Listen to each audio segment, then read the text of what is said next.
Hello mga mi, maayong hapon. Ako din ni mga mino para ni sa ako ang mga kuan, mga kasilinganan din ha sa landasan parang Maguindanao o sa kanang timbangan parang Maguindanao. Okay, tatagalogin ko po para maintindihan ng lahat pati sa aking mga kababayan na mga Muslim.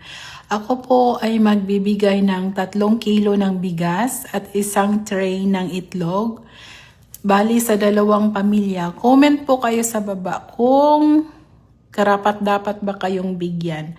Okay po, ako na po bahala ang maghatid sa inyo or kung kukunin nyo man sa lugar na ibibigay ko sa inyo na address, ako na po ang mamasahe sa inyo sa tricycle para kunin nyo doon yung 3 kilo ng bigas at isang tray ng itlog.